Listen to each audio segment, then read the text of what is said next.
आज के इस कार्यक्रम की अध्यक्षा अति सम्मान के योग्य आचार्य नीलिमा गुप्ता जी, कुलपति हरि सिंह गौड़ विश्वविद्यालय,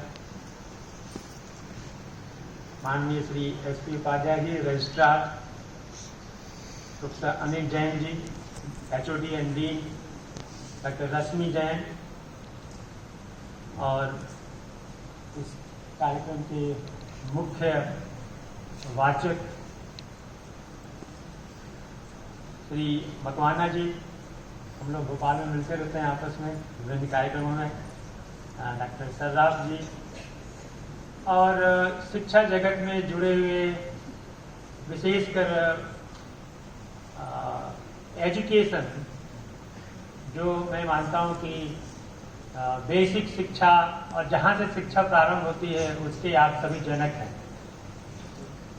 सबसे पहले मैं इस कार्यक्रम में माननीय अध्यक्षा मैम नीलिमा मैम का अपना आभार व्यक्त करना चाहूँगा कि आपने मुझे बुला करके इस कार्यक्रम में आप सबके सम्मुख कुछ अपनी बातें रखने का मौका दिया। वैसे जैसे एक वैधानिक चेतावनी होती है वैसे मैं कहना चाहूँगा, मैं कभी भी आर्ट्स का विद्यार्थी नहीं रहा हूँ, इसलिए मुझे ये नहीं ज्ञान है कि मैं सही निर्णय कर पाऊँगा कि नहीं जो आपने आज जिम्मेदारी दी है मुझको।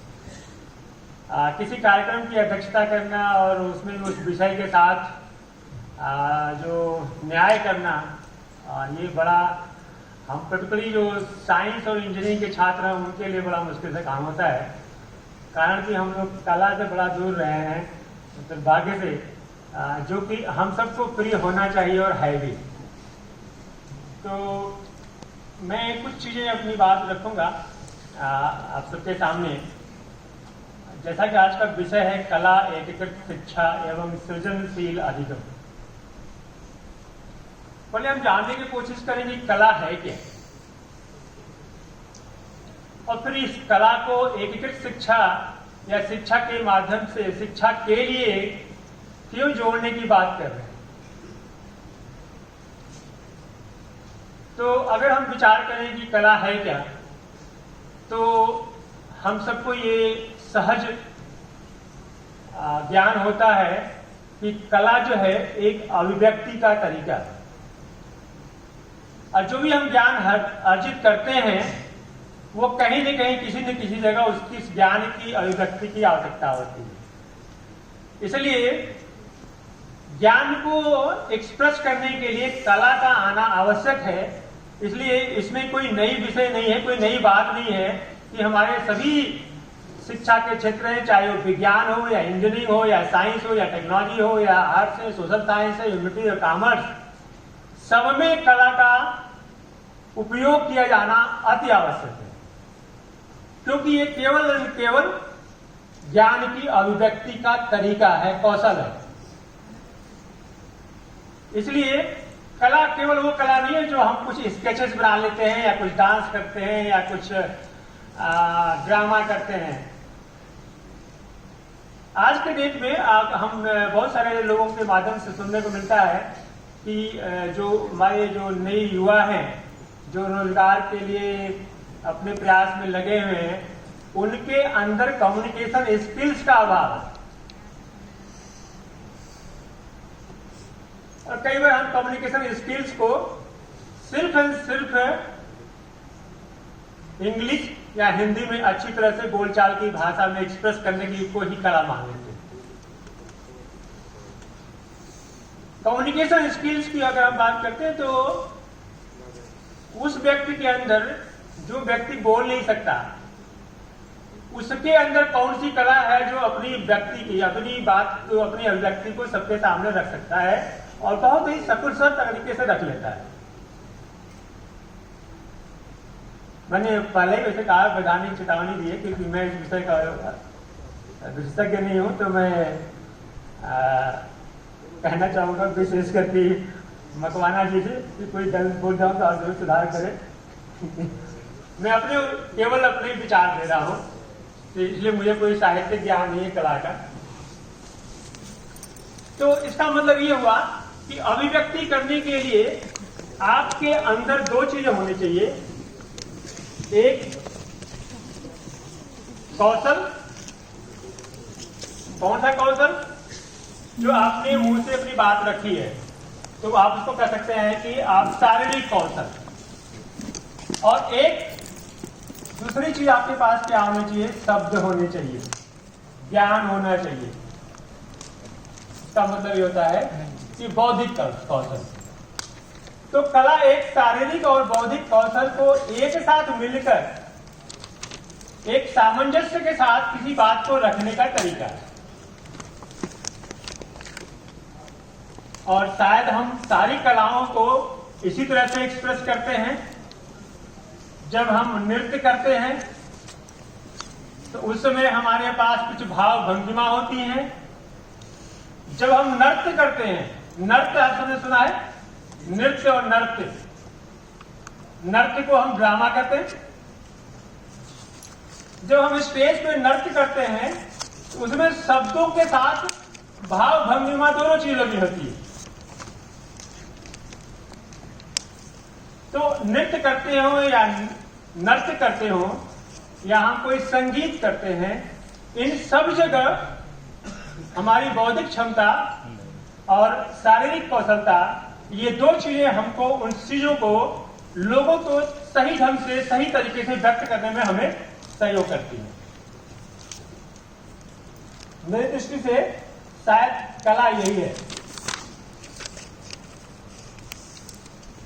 तो शायद इस विचार के बाद, इस समझ के बाद, इस विषय में ज्यादा कुछ कहने को नहीं है कि कलाओं का अन्य विषयों के साथ उपयोग कितना आवश्यक है।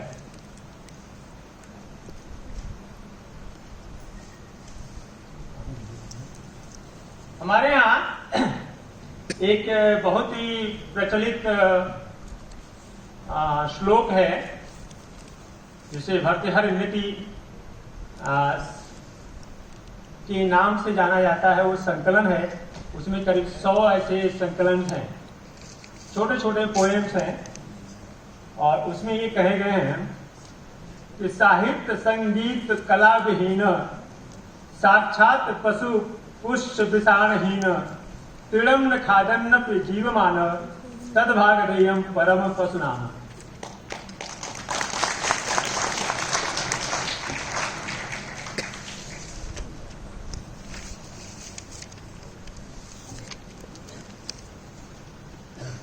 भर्तृहरि जी कहते हैं कि वह व्यक्ति जो साहित्य से, संगीत से और कला से विहीन है,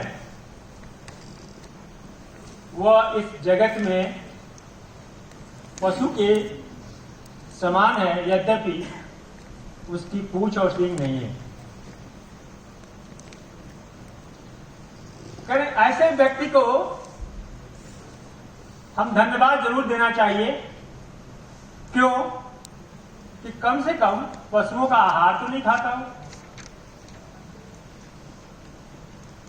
लेकिन समाज में अगर वो उसके पास कला नहीं है, अभिव्यक्ति नहीं है, तो वो पशु के समान ही है।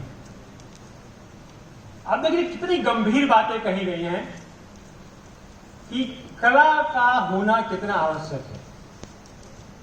और शायद ये मनुष्य जाति ही है जो हर चीज को व्यक्त करना जानती है।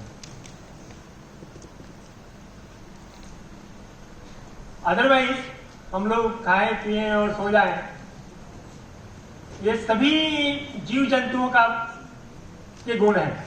लेकिन मनुष्य की एक ऐसी जीव जाति है जो अपनी बातों को अभिव्यक्त करना विभिन्न कलाओं के माध्यम से अच्छी तरह उसको आता है। इसलिए हम सभी को कला का किसी न किसी भाग में, किसी न किसी तरीके से अपने शिक्षा के कार्यक्रम के माध्यम से उसको अंगीकृत करने की आवश्यकता है। और इसके माध्यम से हम उन विषयों को बहुत ही सरल कर सकते हैं जो कि हमारे क्लासरूम की आवश्यकताएं हैं।